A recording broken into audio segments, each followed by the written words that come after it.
God made a promise to a man named Abraham. He told Abraham that he would become the father of many nations. But Abraham and his wife Sarah were very old and had no children.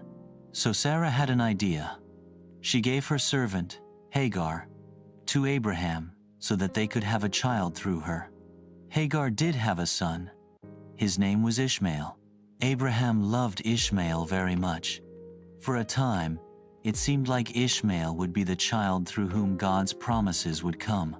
But then, many years later, God did something unexpected. He kept his original promise. Even though Sarah was far too old to have children, she gave birth to a son. His name was Isaac. Now there were two sons, Isaac and Ishmael. But tension grew in the family. Sarah didn't want Ishmael to inherit along with Isaac, so she told Abraham to send Hagar and Ishmael away. It was a very hard thing for Abraham to do. Ishmael was his son. But God told Abraham to listen to Sarah, because Isaac would be the child of the promise. Still, God also said something comforting. He promised Abraham that he would take care of Ishmael too, and make him into a great nation. So early the next morning, Abraham gave Hagar some food and water, and sent her and Ishmael into the desert. When the water ran out, Hagar and her son were exhausted. She put Ishmael under a bush and walked a short distance away, not wanting to see him die. She wept. But then, something beautiful happened. God heard the boy crying. An angel of God called to Hagar from heaven and said, "Do not be afraid. God has heard the boy's cry. Lift him up and take him by the hand, for I will make him into a great nation." Then God opened Hagar's eyes, and she saw a well of water. She gave her son a drink, and they lived.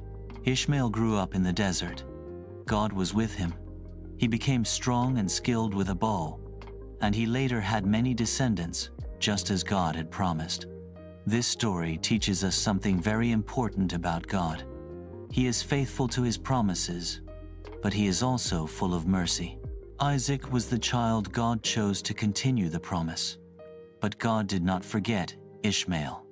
Even though Ishmael wasn't the chosen one in the same way, he was still loved. God heard his cries. God cared for him, and God blessed him. We learn that God's grace is wide. He sees everyone, even those who feel left out or cast aside. When we are in pain, when we cry, God hears us just like he heard Ishmael. So whenever you feel forgotten or far from others, remember Ishmael. God's love is not limited. His grace reaches all people.